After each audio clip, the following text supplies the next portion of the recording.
నీ పేరు బ్రో? నాగరాజ్ ఏం చేస్తుంటావు? లేబర్ పని చేస్తున్నాను. ఎవరు పని చేస్తావు? ఎన్ని years? 25 years. ఓకే. నువ్వు చదువుకున్నావా? కొంచెం ఎడ్యుకేషన్ ఉందంతే. ఓకే. ఇప్పుడు కాంగ్రెస్ గవర్నమెంట్ వచ్చింది కదా, ఎలా ఉంది, ఎలా అమలు చేస్తాం కూడా 6 పథకాలు ఖచ్చితంగా అమలు అవుతాయా? 6 పథకాలు అనేది పక్కన పెడితే ఇప్పుడు కూడా ఎత్తేయాలని చూస్తున్నారు. దాంట్లో వాస్తవం కాదు అది. ఇప్పుడు ఫ్రీ బస్ అనేవి పెట్టింది కదా, అవి మహిళలకు ఒక రకంగా మంచిదే అనుకుంది, దాంట్లో తప్పేం లేదు. కాకపోతే మరీ ఘోరంగా వీళ్ళు 6 పథకాలు అవి అన్నది ఏం జరగదు. అది నాకు తెలిసినంత వరకు అయితే ఏం జరగకపోవచ్చు అని అనుకుంటున్నాను. కేసీఆర్ ఉన్నప్పుడు కొంచెం ఏదో రకంగా రోడ్స్ కానీ ఏవి కానీ డెవలప్ అయినాయి.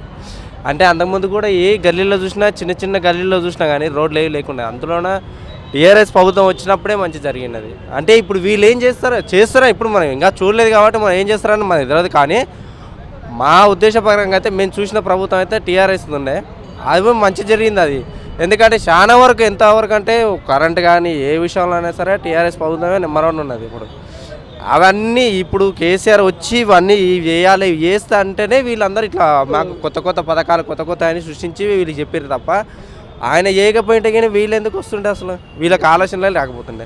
అలా చేయాలనుకున్నప్పుడు ఇంతకుముందు కాంగ్రెస్ ఉన్నప్పుడు అప్పుడే డెవలప్మెంట్ చేయాల్సింది, అప్పుడు చేయలేదు. ఈయన వచ్చి కొత్తగా ఇవి ఉండేవి, ఇవి చెయ్యొచ్చు మనం ప్రభుత్వంలో ఉంటే అని చూపించిన ఒక ఐడియా వచ్చింది కాబట్టి వీళ్ళు ఇప్పుడు మనం వెళ్ళాలి ముందుకు వెళ్ళాలి, వీళ్ళకి కావాలి అది ఫ్రీ బస్సు అవి ఇవి అంటారు. కానీ మరి అంతకుముందుకు కూడా చేయలేదు వీళ్ళు. నాకు తెలిసినంత వరకు అయితే కేసీఆర్ అయితే బాగున్నాను నా అభిప్రాయం. కేసీఆర్ అయితే బాగుండని అంటుంటే మరి ప్రజల గోడు తెలుసుకోలేడని రేవంత్ రెడ్డి గారు మొన్న శాసనసభలో కూడా అన్నారు. మీరేమంటారు? ప్రజల గోడు తెలుసుకోలేదని అనొచ్చు, కానీ కాకపోతే ఏంటంటే ఎక్కువ శాతం తెలుసుకున్నది ఆయన ఒక్కడే.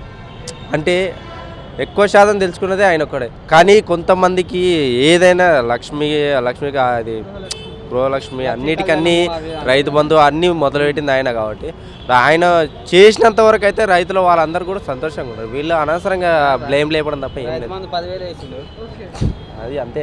ఇప్పుడు పండించుకున్న రైతు అయినా సరే కానీ వాళ్ళకు పండించినా పండించకపోయినా పైసలు అయితే వేస్తున్నాడు.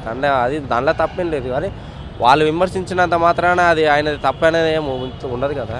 అట్లా ఇప్పుడు రేషన్ కార్డులు కొత్తగా ఇన్వైట్ చేస్తానంటారు, కొత్త కార్డులు ఇస్తాము అని అంటారు. తర్వాత సిలిండర్ ధర రేషన్ కార్డు ఉన్న వాళ్ళకు, తెల్ల రేషన్ కార్డు ఉన్న వాళ్ళకు ఖచ్చితంగా అమలు చేస్తామంటారు. ఎట్లా ఇది మళ్ళీ? అది మాత్రం తప్పదు.